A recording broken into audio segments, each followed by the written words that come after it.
Hey everybody, welcome back to another Telescope Talk Hangout. My name is Tony Darnell, and here we are for another fun-filled day of talking about amateur astronomy as well as telescopes and the night sky. And as always, we've had a lot of behind-the-scenes technical fun, so we finally got all of that ironed out, I hope, and we are going to be discussing a topic that is I found very interesting, and it's something I think that amateur astronomers need to know about, and it's a telescope design that we haven't talked about before. We've talked before about Schmidt-Cassegrain telescopes, Newtonian reflecting telescopes. We've talked about refractors and all of these different Maksutov, Cassegrains, all these different kinds of telescope designs. But there's one out there called an off-axis telescope. Now, if you follow deep astronomy for any length of time, then you've heard about this before, just not in the context of amateur astronomy, because off-axis telescopes are used quite a bit in the professional realm. As an example, the Advanced Technology Solar Telescope being built on Haleakala right now, which is also called the DKIST Solar Telescope, is an off-axis design.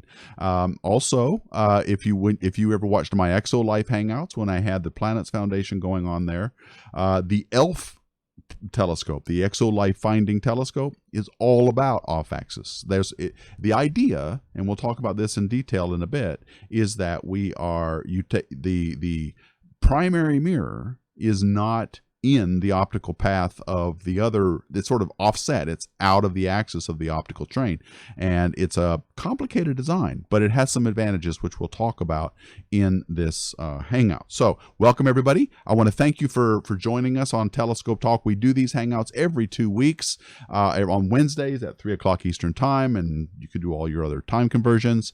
And I have been upgrading my system to Wirecast Pro, which I spent a lot of money on, and trying to get it to work with. It has improved ability to handle guests and then everything else, but not all guests can connect, it turns out. So I am going crazy trying to figure out when I can, how I can get people to connect and who and all that. So that's been worked out. We're back using Zoom for this teleconference, for this hangout, so everybody can be seen and heard. If you have questions for our guests, please, I'm monitoring the live chat now. A lot of you are already there. I see old favorites. Peter Q is there. Galaxia. Hi, Galaxia. And there's also a live chat going on our Discord server, which the link to that is in the description box. So please click on it and get involved. Ask us questions. All right, so let me pull up my group first. Let me do this, and then I will do this. And there we go. There's the group. Now, yes, it is not ideal. Let me do this down a little bit. So this is sort of play as we go hangout technology here. So let me start by introducing my co-hosts. With me is Alexander Reinders. Raise your hand when I say your name. There he is. There's Hi. Alex. He's out in Germany. He is part of the Rat Star Party. And you want to say a couple of words about the Star Party itself? And this is something we want to let our viewers in Germany know about, because this is a cool free thing that you can do in amateur astronomy land. And so let me make you big. Hold on. Speaker view. And Alex, there he is, holding up a rat sticker. You see the date? You got to come here, mid of September, to the Rat Star Party. Everything is for free. You can find it here, www.myrats.de. You can ask questions from English. We will answer them. You can ask us anything, where to go, where to find this Rat Star Party. So please join us on mid of September at the Rat Star Party at Ravensburg. Good. There you go. So mark your dates down, folks, and we will talk about it again as the date approaches to remind you guys to go. So it's an important thing. We've talked about the importance of star parties and getting involved in amateur communities to help garner and cultivate your interest in the night sky, because these are people that are like us. We're all of us here. We've got decades of experience behind the eyepiece and under the night sky. So it's a good idea to get involved with people like that while you can. So also with me, let me just click on people. Adam Synergy, there he is. Hey everyone. Hey, he is in the UK, amateur astronomer. Welcome again, Adam. It's good to see you. Also, and John, don't forget you're muted because I don't want too much background. John Seffel from the UK also is here. Hi, John. Hi, everybody. Good. He's got budgies in the background too, so that's also why we have to mute him while he's not talking. So okay, so my guests today are, and now I can scooch them up because I have their names right here. Yes. Okay, there we go. My guests today are Jean-Pierre Gro Tarde. He is he's a volunteer at the public observatory. Is it pronounce the observatory for me? Armand Pin. Thank you. Observatory, and he works with Guy Waters from Ghent University, Department of Physics and Astronomy, and he is in charge of the observatories there. Welcome, guys. Hello, good evening. Hello. Good. Yeah, it's good to see you. Thank you for taking time out to join our Hangouts. Now, you guys are involved in a lot of things, and Alex introduced us to you, and you to us, and you also do some very good charitable work and some philanthropic efforts on getting telescopes to people with special needs, and also people who wouldn't ordinarily have access to telescopes.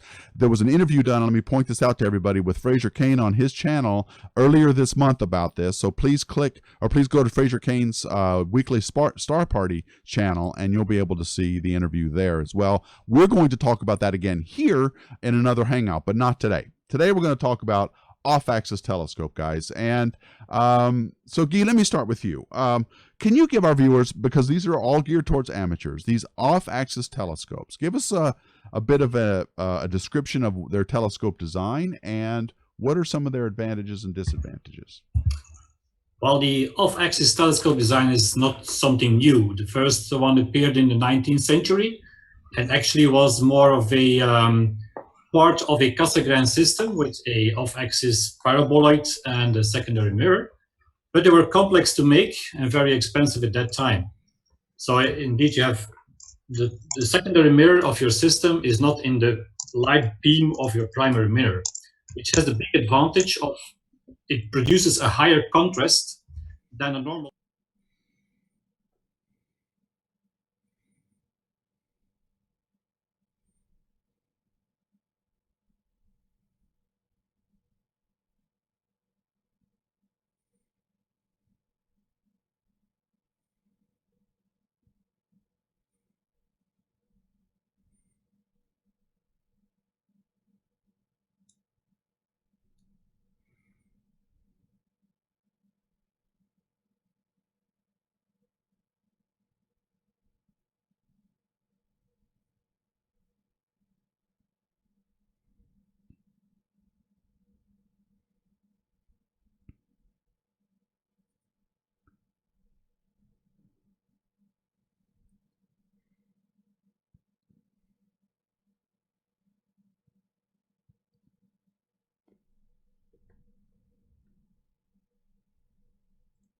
In the focal plane, and his design showed up in sky telescopes in the 1950s, and then these designs became world famous.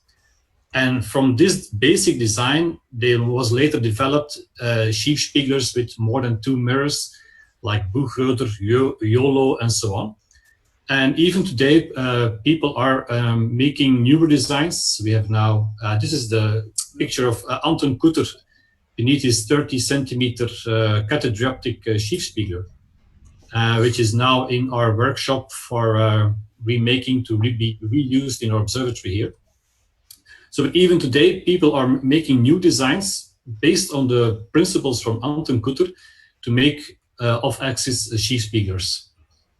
Okay. Unfortunately, because I'm an idiot, when I had this up, the sound went away briefly. So I just want to do a quick little summary of this diagram. What you're looking at is an off-axis telescope where the light rays come in from the left. They bounce off that primary mirror that's on the right side of the screen, but it's angled, and it goes up to the secondary mirror where it is again reflected back into a focus. Now notice at no point, and this is what Guy said at the beginning, there is an obstruction with from the secondary mirror. That's a huge advantage. It improves contrast and everything else. Now, did you say, Guy, that this design is uses all spherical mirrors? That's right. The The idea from Anton Kutter was to use all spherical mirrors, easy to make optics, instead of what he tried in the beginning with off-axis paraboloids, which was very difficult to make. He made the design easier to make, but of course, if you use this in fast focal ratios, it doesn't work. So he increased the focal ratio of the system to get rid of the optical flaws in his design. So he ended up with an f16, f20 system that works with all spherical mirrors. Now, the good thing, the best thing even was that the radii of both the mirrors are equal, and one is convex and the other is concave. So you could really work as an amateur telescope maker. Starting from two glass discs, you can work them together and end up with a hollow and a concave and a convex mirror for your system. So it really made the design very, very simple for amateur telescope makers to produce. That's important, folks, because back in the day when you can't buy these, I don't think anybody's commercially making them, right, guys? Not anymore. Not anymore. Right. So you got to make your own. But the good news is, with just a bunch of mirror blanks, if you could grind them yourself. And unlike making a Newtonian telescope, which has to have a parabola at the end in the primary mirror so that it can focus everything to a point, these are all spherical surfaces. You get that automatically by just grinding a mirror back and forth, turning it a little bit, back and forth, turning it back and forth. You get a sphere. They're very easy to configure. This is important. Then you got to just worry about polishing and worrying about focal length and things like that. So this is something that can be made relatively easily. What are the focal lengths, guys? And neither one of you can answer this. Of these off-axis telescopes compared to, say, a Newtonian, which is like an f6 or something that's very fast and very wide field. Do these tend to have narrow fields of view like refractors, or do they have wider fields of view like Newtonian reflectors? Well, the focal lengths, focal ratios, they go from f16 to f20. So they're long. It's very, very long, like an 11 centimeter Kutter telescope or Sheepspiegel wouldn't end up with a 2 meter focal length. And that makes sense, right? Because look at the path this thing has to go down, right? So, I mean, that's a pretty long focal length. So, but the good thing is that the field of view that it produces is very big. So you can use a wide angle eyepiece to get a wider field of view. So it's not that you have a coma and at the edges like a Newtonian reflector does. It has a pretty big field of view, free of errors that you can use. So you can still use a wider field of view. Of course, you have a 2 meter focal length, but you can still go down to magnifications of, let's say, about 100 without that the image would be distorted. I'm trying to visualize that. How do you get such a wide field of view for such a long focal length? Because the errors, the distortions of the points in your spot diagram are very small compared to Newtonians. There is no coma in the field, so you can use a wider field of view. Nice. Okay. Okay, so I believe, Alex, you've got some photos of what these telescopes look like. I wonder if you might be able to cue some up, and then I will show them. Yeah, let me share my screen. Okay, let me do this. Well, I'm a member of the Observatory of Laupheim, and I was asked at the end of May to join for helping out at the Congress for Kutter telescopes. It was held in Biberach mid of June. And what is special about these telescopes is, well, Anton Kutter, who designed these scopes, was born in Biberach. It's about 50 kilometers away from my hometown and 20 kilometers away from Laupheim. In Laupheim, Laupheim was kind of hosting this Congress a bit, and the Congress was held in Biberach. And what's very special about it is that Laupheim actually started with the Kutter telescope when they were founded in the 70s. And Anton Kutter had spent a lot of time in Laupheim for observing with his scope. And Anton Kutter was born at the 13th of June in 1903. So the Congress was held at the 16th of June in 2018. That's about 115 years after his birth. So it was kind of tribute to this kind of telescope, what is very rare. There are people from all over the world came to this Congress, even from Australia, and it was a very special event. And I saw the two guys, Jean-Pierre and Guy, and I was asking them for join for a hangout with us, because it's a very, very special kind of telescope, and it was a very special event. And the fans are all over the world, around the world, and to keep this a bit up, I just asked him for joining with the hangout. Good. Can you give us some photos that you took of some amateurs using these telescopes, or of? Yes, I will do that. Okay, I still have your screen up. Yeah. Now, this is a telescope that is not at Ghent University, am I right? Yeah, okay, that's right. Okay. This is the original telescope in Anton Kutter's observatory in Biberach. Okay, all right. Just want to It was make a sure. picture that appeared in Sky and Telescope in 1955, I guess. Look at the size. What's the size of that primary? 30. 300 millimeter, yeah. Okay, and the focal length, is it an F? The focal length is 7,500. Okay, so it's pretty long. Look at these things, folks. I mean, these are awesome looking telescopes. I love this one. So this is the same telescope as in the picture. Yeah. Yeah. These are awesome. These are just great. I mean, look at this thing. So explain what we're looking at, Alex. Yep. Well, this was at the entrance meeting room. It was, I don't know the size of the main mirror, but you see the light is going into the main mirror, is reflected to the secondary mirror, and it goes down to a focuser that is at the very end. So you see a very, very long focal length of that scope. You know, Anton Kutter was, he liked the moon very much. It was who doesn't like the moon? Anton Kutter, who designed that scope, and he wanted to design a scope that is very good for observing details on the moon, with nothing secondary mirror having inside the focal way or the light path for getting a very, very clear picture, very, very clear image. So this is, oh, I'm sorry. Yes, you can go on. I just wanted to ask, so this is mounted on a German equatorial mount, correct? Yes. In keeping with the German theme that we have here. Okay. And if I can just say something about the mount. You may. Let's do that. But this is, as I said, is the same telescope. It's the exact one that was on the black and white picture with Anton Kutter underneath. It's just after refurbishment, after cleaning and redoing. But Anton Kutter had a special way of mounting his telescope on this German equatorial mount. He didn't place it on one side of the declination shaft, but he mounted it parallel on top of the declination shaft. That's why you have two counterweight shafts, left and right of the declination axis, to balance the off-axis to the north side, let's say. This limited his movement on the German equatorial mount, but since he was only watching the moon, he could see from southeast to southwest without peer flipping.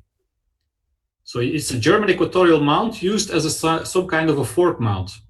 So that's it. I didn't notice that until you pointed it out. So the polar axis is that part that's with the black in is there any other images where that's maybe a little bit closer, Alex? No, that's the best we've got. Guys from the observatory of Überlingen. Okay, go back to the very first picture you had then. Of that one. This one? That one's, yeah, that's the best. So it's sitting on top. It looks like it's mounted directly on top of the. Is that the declination axis? So it's mounted. Oh, that's good. That's good. That's great. Okay. So here is the polar mount has got I'm confused. Which one's the polar axis? The polar axis is the black shaft. That is the polar axis. Okay. That's what counteracts the rotation of the Earth. But can you indicate the declination shaft? Yeah, can you point to the deck shaft there, Alex? There it is. Oh, okay. And so it's basically mounted on top of that, it looks like. Yeah, that's the declination shaft. So it's on top of that. It's not on one side. So normally you would have sitting the telescope on one side of the deck shaft, and on the other side you would have counterweights. But here is different. He mounted it up. And the reason for this was that he was looking at the moon, which goes along the ecliptic, and so once you've gotten the telescope aligned to your latitude, then you only need the right ascension mount to counteract the Earth. So that's all you need. You don't have to peer flip it. Yeah, the peer flip it, as you put it. Yeah. So they can just follow the entire night. This would also work for the planets, wouldn't it? Yeah, that's true. Yeah. Everything on the ecliptic is no problem. Yeah. Wow, this is really awesome. Okay, well, let's go back to a minute to the high contrast statement that you made, Guy, because I accidentally cut off your audio. Why are say some comments about why these are high contrast telescopes, and because I unfortunately had that cut out.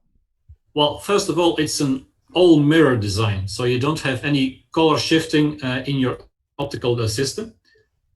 Mirrors don't, they bend every color the same, so you have no color shifting. And it's a long focal length, so you have also little errors. And any obstruction that you have in your incoming light beam, you have some diffraction around the obstruction. So light gets a little bit bended when you get an obstruction in your light beam, and that doesn't come into focus in your focal plane. So the image is a little bit blurred by the obstruction.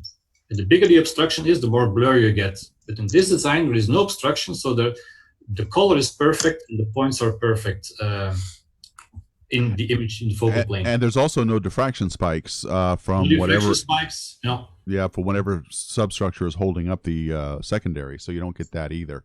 Okay, let's see. Michael Denzler is commenting, "Hello, Jean-Pierre. Greetings from Lake of Constance." And well, let me pull this back up. So, Alex, can you stop sharing your screen for a sec? Okay, here we go. There's everybody again. Okay, and Walter G is asking, can you use an off-axis telescope for astrophotography? Sure, because even Anton Kutter did it in his time. He made moon photos with his 7.5 meter telescope. He used the 6x6 negatives, glass negatives on the telescope. Sure. 6x6 centimeters. And as usual, you are limited.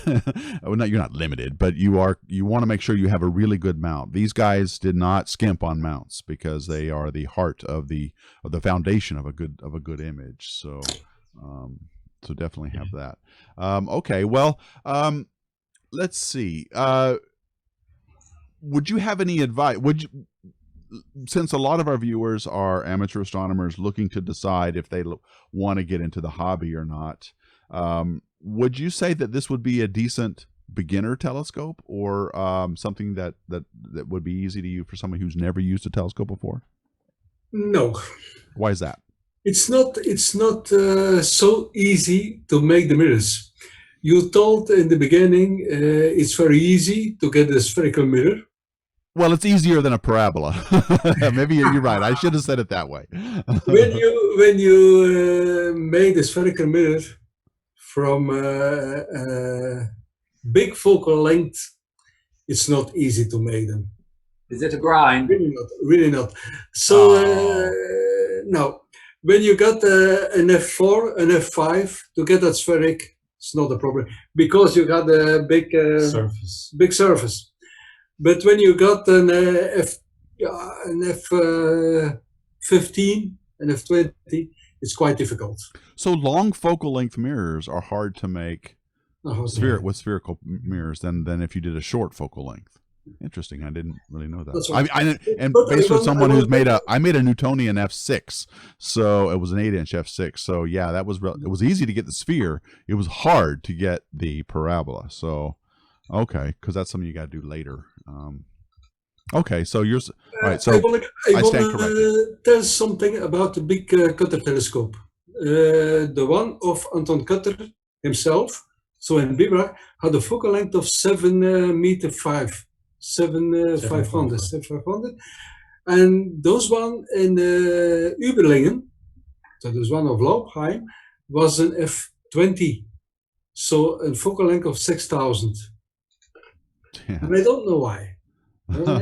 Well, he made different calculations, different setups. So you have a lot of parameters to play with, the radii of the mirrors and all that stuff. So you can And the angles, you can make any combination of radii and angles, you can make them work. So even if you produce a spherical mirror that has a bit shorter in focal length or a bit longer, you can recalculate and get a working system. But in the beginning, they all made it look easy to produce spherical mirrors until you really produce one, and then the difficulty. Yeah, it's easy to say till you do it, right? That's what you're saying. Yeah, making is okay, one thing, but measuring is another thing, because one of the two mirrors is a concave one, a convex one, huh? And measuring a convex mirror is not that easy. They said in the book that was published in the 70s, it's really easy to make a convex mirror, spherical mirror. You just polish it and it will come out right. But we tested that and it doesn't come out right. You need really good skills in polishing. In what way? I mean, what's different about a concave mirror that you need special skills? Well, you need to measure you can't measure it on the Foucault test because it's convex. Okay, the Foucault test, folks, is measure it on the Foucault test. So you need to measure it through the back of the mirror, to the back side. Or make a master. Or make a master, concave one, to measure it against. I see. So it takes a lot of skills and extra work to get the right shape of the mirror for the secondary mirror. Interesting. Okay. So the Foucault test, guys, is a fringe test for looking at the shape of your figure on the mirror. Right. And I don't want to go into it now, but it is a way of seeing how close you are or how far away you are from where you want to be in making your mirror. And I guess I've never made a convex mirror, so I guess I can't speak to how hard that would be, but I guess you're right. I guess so. The real area is you've got extra steps in testing it. You've got and extra work in testing equipment to test it. Right. But the good thing about the design is even with mediocre optics, you still get a good image. But to get a perfect image, you need perfect optics. Sure. So, okay. And that's what Anton Kutter said too. So you must have almost perfect mirrors to get good images. It's logical. It's optic. Well, if you think about the kinds of telescopes that use these telescopes, folks, the kinds of observatories that are building them, for example, the Advanced Technology Solar Telescope in Hawaii, I keep calling it that, it's the DKIST Solar Telescope in Hawaii. They're using it for its high contrast capabilities, and the same is true for ELF. When the Exo Life Finder telescope goes online, they want to be able to. They don't want these obstructions in the way, and they want to be able to. They get much higher signal to noise with the mirrors that they do have. So professionals use these for those reasons, and so. I'm reading some of the questions here. I was thinking about asking this one, but I'll wait to ask your question in just a minute. So anyway, do you have any final comments for us? Because I think we're out of time. Guy and Jean-Pierre, do you have any other thing? Actually, I think what I'd like to know is, do you have advice? And this is coming from both people who have work in universities, at the University of Ghent, and they are volunteers at observatories. What advice do you have for a beginning astronomer looking to get into the hobby? And while you talk, I've got Alex's picture up. What advice would you give at a beginning amateur astronomer? Well, to beginning with it, it's very cheap and it's quite easy to make an 11 centimeter contact telescope. That's about an 8-inch. So. You can do it. That you can do it because you have two mirrors with the same radius, with the same radii. Yeah. So you can test them together. But if you're really a beginner into astronomy, I would advise make a Newtonian one. Yeah. It's a bit more difficult to make a primary, but it's a very handy short focal length system that will give you nice views if you polish it correct. If you want to continue in telescope making, sure, make a sheaf speaker, a Kutter telescope. It's fun to make. It produces really nice images, but it's more complex. It needs a bigger mount. You can't use it in a Dobsonian way. So it's more complex to make, more complex to use, but the views are excellent if you get it really, really right. So I think it's a good next step in telescope making, but certainly not the first step in amateur telescope making. Yeah. That's right. What we are doing with schools here in Belgium, that's make an 11 centimeter or 15 centimeter an f8. Newtonian. So Newtonian. So you can let the mirrors spherical, and it works very well. It's good to begin with that. Oh, so you don't bother making the parabola then for these At Newtonians? F6 or F8, no. 11 centimeter F6 or 15 centimeter F8, we don't even parabolize. An F6 one. An F6 Oh, I wish I had known that back when I made but mine. an F8, it's not necessary. Okay. Can I ask a question? You sure can, Adam. I noticed that these telescopes are made out of wood. I was just wondering what kind of wood and whether any particular kind of wood is more suitable than other kinds. We make them normally out of aluminum tubes. Mr. Kutter made it out of a wooden structure with aluminum plate coverings. You can make them any shape, any color famed material like. We even have the smallest Kutter telescope in the world, which is a 3 centimeter Kutter telescope, is made in carbon fiber tubes. So what you use as material, it really doesn't make any difference. This one is also, I guess, this picture is also carbon fiber. This is carbon fiber, yeah, right. Cool. So the housing, anything that you can work with is fine. Yeah, keep showing some of these, Alec. These are really good. So this scope was actually used in Laupheim, and it was restored at the observatory of Überlingen. The guy in the middle here, this is an ex-colleague of mine. We were working in the same company years ago, and he's a member of the observatory of Überlingen, and he is a Kutter fan, and he restored the old Laupheim Kutterscope. And Laupheim, that's the observatory in the background. That's Laupheim, and this is the planetarium on the right. And so this is the connection between Laupheim and me and Überlingen with these Kutterscopes. And now to Gent. Ah, very nice. Okay. Well, guys, let me. So Galaxia's got a quick question on. Are we going to talk about their initiative to send telescopes to kids around the world? And yes, we are, Galaxia, but not in this particular hangout. They've agreed to come back, and we're going to talk about their Starshine for Everyone initiative in a follow-up Telescope Talk hangout. But in the meantime, earlier this month, these guys talked with Fraser on the weekly Star Party hangout, weekly space hangout, and they were interviewed there, and they talked about it there. So for now, I would recommend you go to watch that video to learn more about what they're doing. But they're going to come back and talk to us again about that particular initiative, because I have a lot of questions about it as well. So we are going to do it. I did introduce them, but let me introduce them again, because we're going to be signing out and move on to the next segment of our hangout. But my guests today, and I want to thank you both very much for taking time out to join us. I want to also talk about some of the telescopes you have at the University of Ghent, because I'm curious what you do with the telescopes for your undergraduates, or I guess I don't even know if you call them undergraduates in Germany, but the students, what telescopes you have and what you do with them in the course of the university training. But my guests today are Jean-Pierre Gro Tarde. He is a volunteer at the Department of Public and he's a volunteer at the Department of Physics and Astronomy at University of Ghent. And he's also at the observatory, Bean Observatory. Also is Guy Waters. He is in charge of he's in charge of the observatory at the Ghent University Department of Physics and Astronomy. So welcome, guys. Thank you guys for joining us. We want to revisit and talk again about some of your initiatives that you're doing in our next hangout. So will you guys come back? Sure. Okay, sure. It's really nice talking tonight. Great. Thank you so much for taking time out. Now, all you have to do is just exit the meeting, and we'll continue to go from there. Or you're welcome to hang out too. But I don't want to waste your time or anything if you have other things you want to do. So feel free to hang out. Or if I get more questions, I will forward them on to you, or you can ask them or answer them. So No it's up to problem. you guys. Okay. Okay. All right. So we have tried, folks, to bring up the to put in a sort of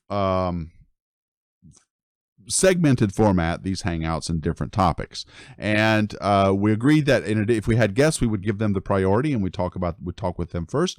But we also have where each one of us try to do something of our own in the Hangout segment itself. So I guess who wants to go next? Alex, did you have anything you wanted to talk about, or was that the photos we just showed what you wanted to show? Okay, good. And Adam, do you want to? Okay, all right. So Adam has a segment where he wants to bring us up on imagers and people that he follows online to let us know about them. So let me put Adam up. Okay, Adam, go ahead. Yeah, I thought for my little part of the show, I would just share work that I like, people doing really nice work that I like, maybe some astrophotography or amateurs doing space telescope image processing, or maybe like Guy and Jean-Pierre, people doing cool outreach. We'll mix it up every time we do a show. Maybe one week I'll concentrate on solar imaging, I don't know, or aurora or whatever. So for today, well, I figure I have to start strong. So while I won't always choose excellence, I'd like to show a range of abilities and a range of different skills people have, and how different telescopes and different imaging setups affect people's imaging. Okay, So, now just so you know, so can you see what I'm showing? Yeah. Okay, all right. Yeah, so today I am going to highlight the work of Sean Duran, who is a space telescope image processor, an amateur. He's in Ireland. Tony's showing you his YouTube channel, which is excellent. So please go pay to visit. I'll post a link actually in the YouTube chat. Okay. There you go. Now, these are all videos he's made of his own work, or what is it? He does collaborations on JunoCam images with our friend Gerald Eichstadt, who we've had on the show. So if you'd like to show, there's one there, Perigo 13, the end of the top row. Yep, I've got it up now. That's a collaboration between Sean and Gerald. And these are, we've talked before about processing Juno images, so it's not a simple thing to do, but these are absolutely stunning. They're really amazing. And he also does, you're going to play that one, yeah? I am playing it. Cool. Are you seeing it? Yeah. Okay. Yeah. Okay. There's beautiful Jupiter. Yeah, that one's really nice. Yeah. I never tire of JunoCam. Yeah, and do you know the Juno mission has been extended? I'm writing an SFN about it right now. Juno was initially not expected to make it past February of this year, but because the orbits of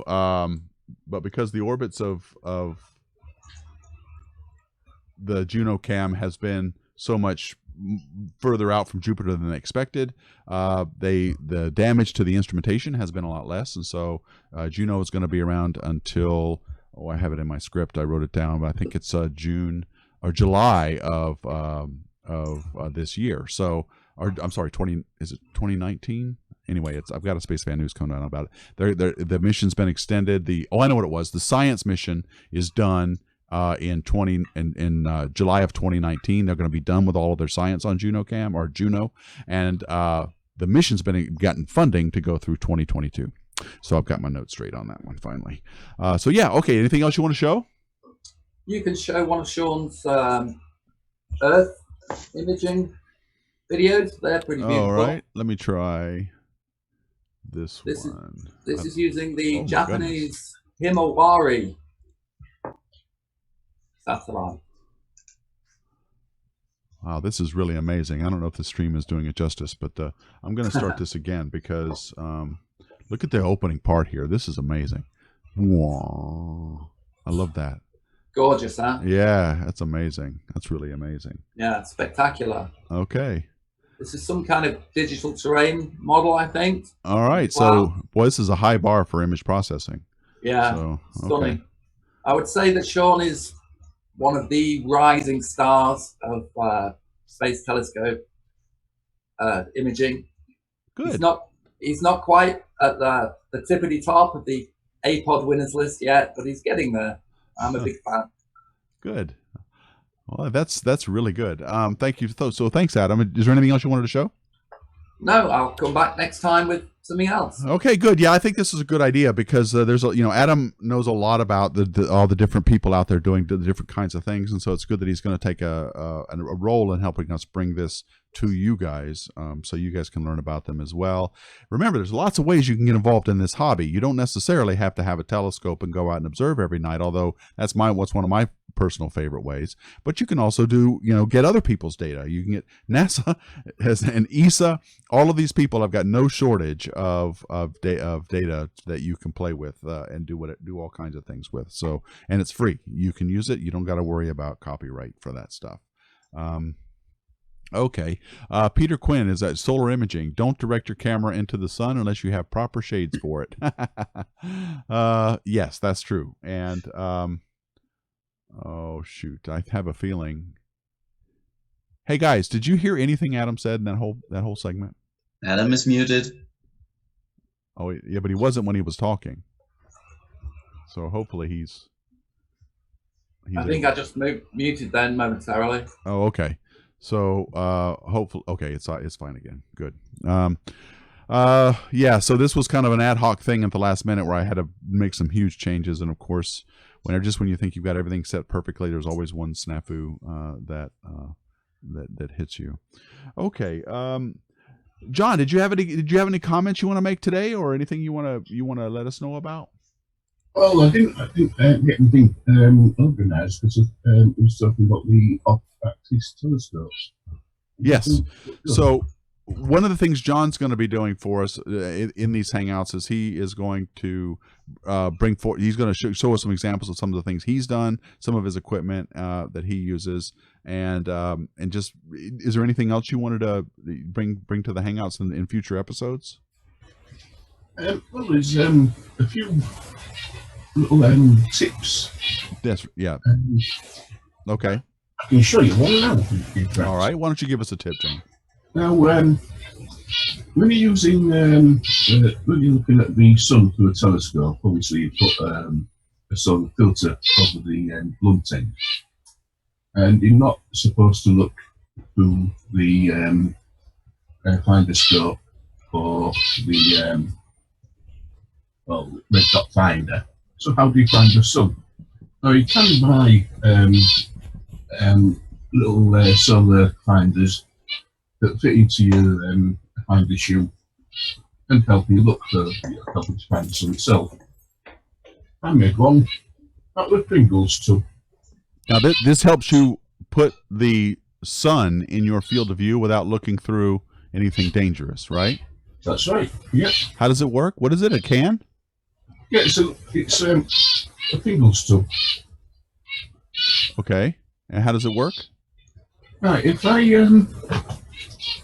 bring the torch up, and hopefully I'll be able to demonstrate. Inside, you should be able to see a little dot on the lid, on the lid of the, yeah, I see it. And that's what you look at. Yeah, we can see that. Okay, so that's what you look at. Yeah. To get it lined up.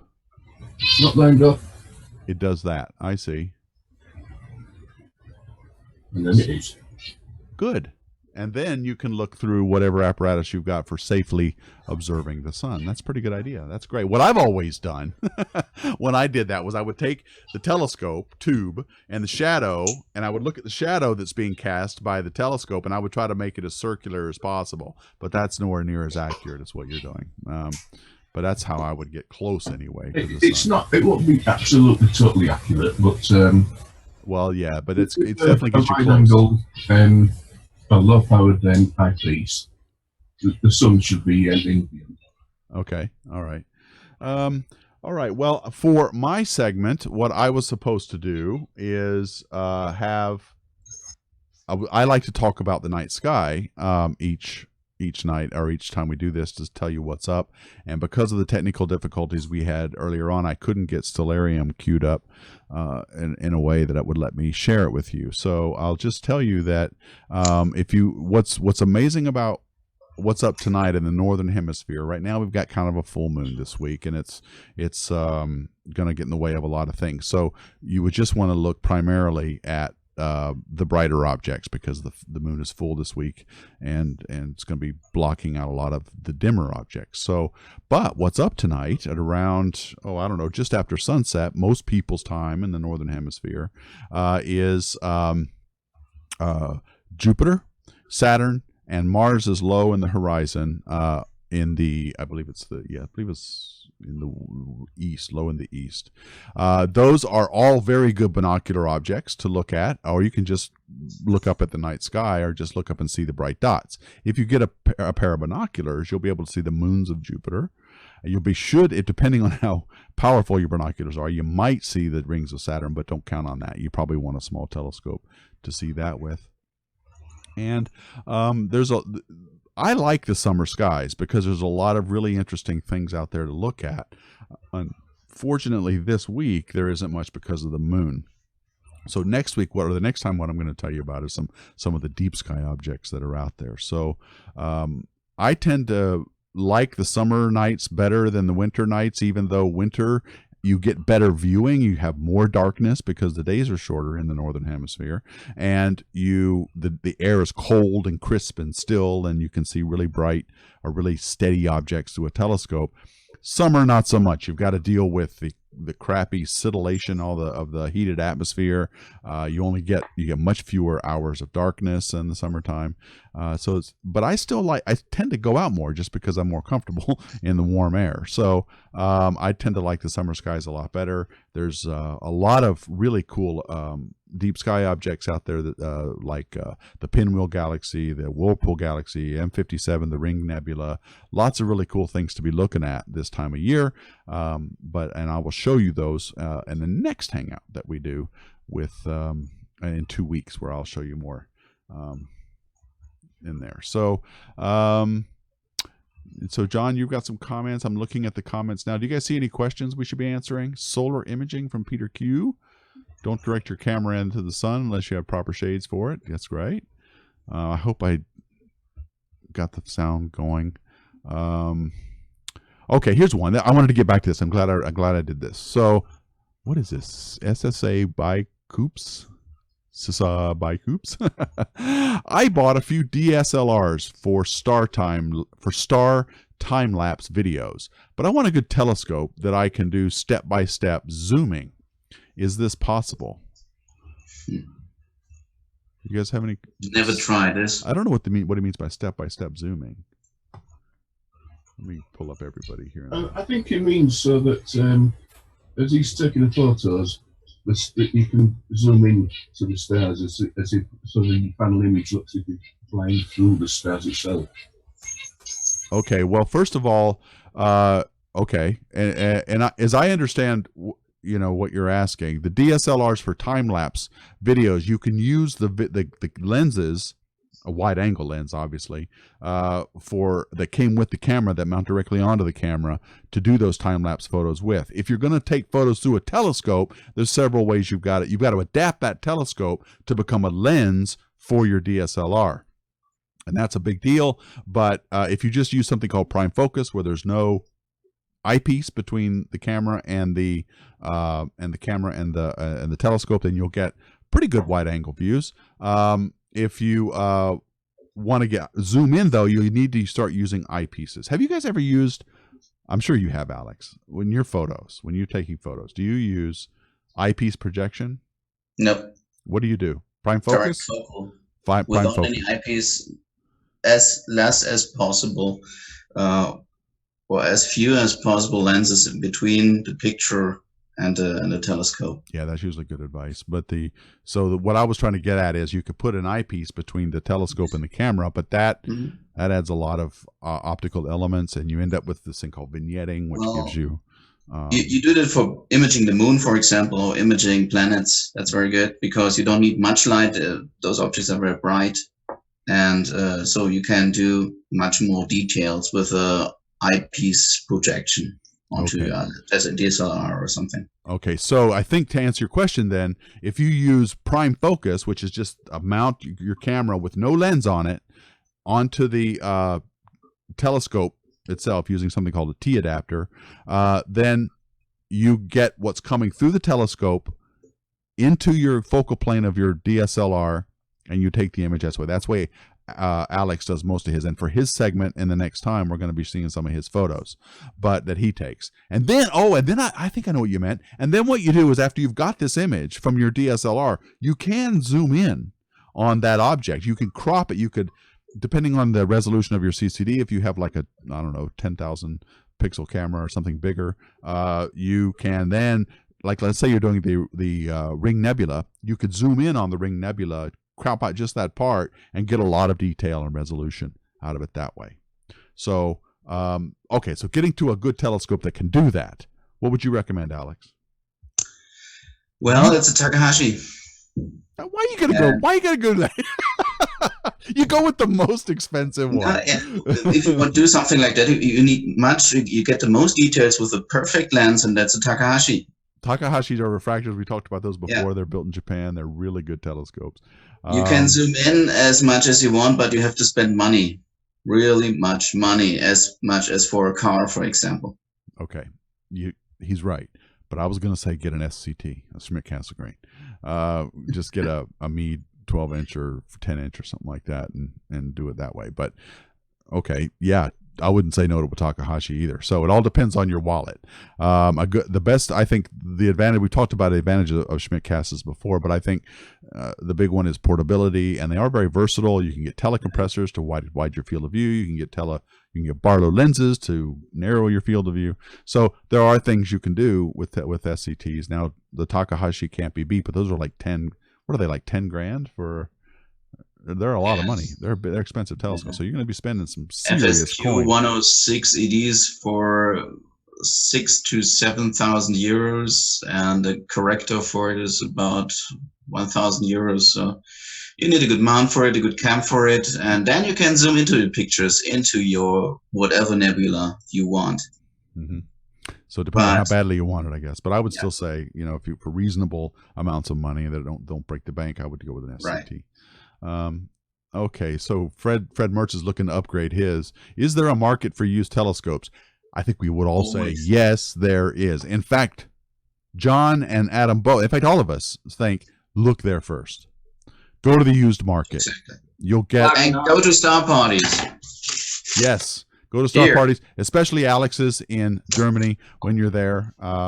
Alex, how far away do you live from Munich? I don't know. I don't know German geography very well. 200 kilometers. That's 160 miles. Have you been to their? First of all, have they opened their new planetarium at ESO yet? They have. They have it in March, end of March, and well, it's booked out for I think 3 months or something. You would have to wait for a ticket. You're kidding. No. Wow, that's amazing. Yeah. So, wow, you really got to spend money to get into it. Just got to wait at least 3 months now, actually, to get in, because they are overcrowded now. It's new, and everything's curious about it, and yeah, that's it. God, new planetarium opens in the United States, and it's like nobody shows up. So that's really amazing. I'm glad to hear that. Walter G is commenting, if you want a quick way to align a telescope that has a solar filter, tape a table straw to a tube, hold your hand behind the straw, and align the scope until you get an image of the sun on your hand. That's good. Oh, yeah, that'll work, won't it? Just a little normal drinking straw. So, good idea. But he comments, and I better read this too. Never look through the straw at the sun. Yes. Don't do that. Don't ever look at the sun directly. Fred's talking about he wants to sell, not buy. Yes, well, I tell you, I sell everything. We have Craigslist here in the United States, and that's what I do. I just go on Craigslist and I mount it. There's Gumtree in the UK, and there's other places. And John has shown us sites where you can go to cloudynights.com. Cloudynights.com. Thank you.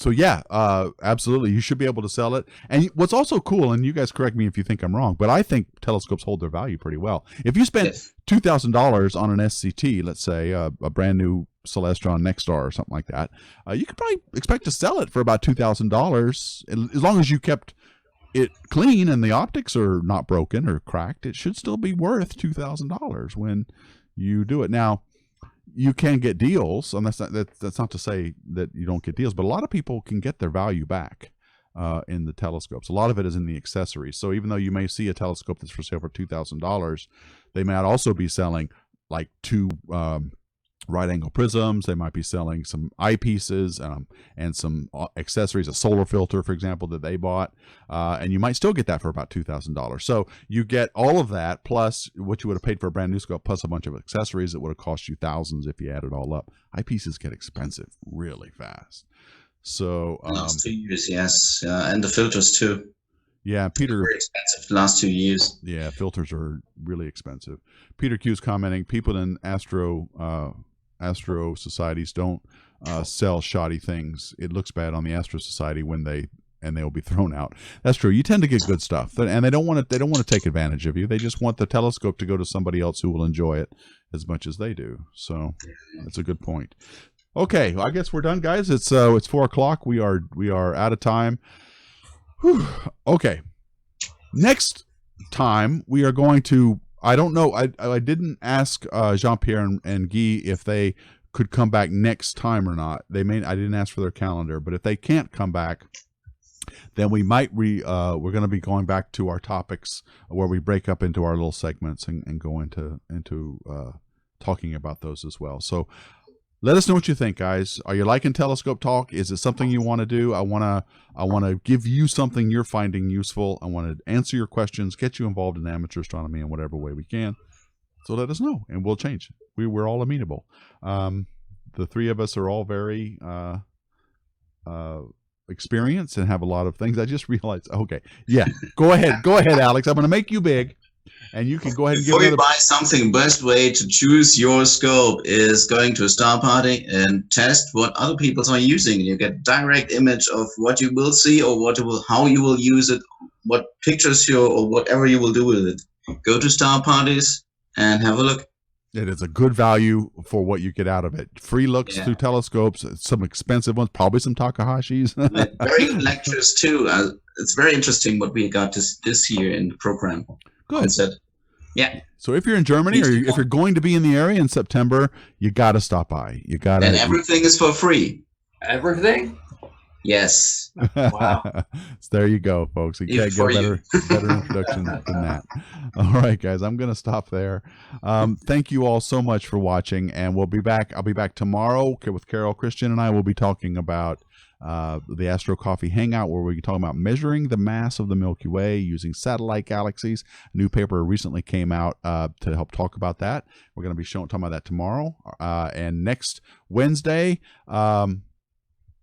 I don't have anything. So no next Wednesday. So next Thursday, though, we'll be back with Future in Space Hangout with Harley Thronson, where we're going to be talking about, I think, the Deep Space Gateway. I'm not sure, but I think that's what he's got scheduled. Also, I have several SFN episodes in various stages of completion. It's taken me longer to post Spaceman News now because I have to learn a new video editor, and it's taken me really, really long time to get these videos posted, so look for those. Also, Patreon patrons, I've got a video I'm posting for you right now today, this evening, so look out for that, and it's only for you guys. So thank you guys for your support. I appreciate it. Okay. Well, that is it for this time, guys. We will be back in 2 weeks with more Telescope Talk. And so thank you all. Let us know what you think. Give us a like. Give us a thumbs up. Share it. Don't forget to go to Discord. We've got a Discord channel there, too. A Discord chat there, too. So on behalf of everybody here, Adam Synergy, John Suffel, Alex Reinders, and my guest, Jean-Pierre Gro Tarde and Guy Waters, thank you all. All right. Bye-bye. Oh, I forgot. Thank you all for watching. And as always, keep looking up.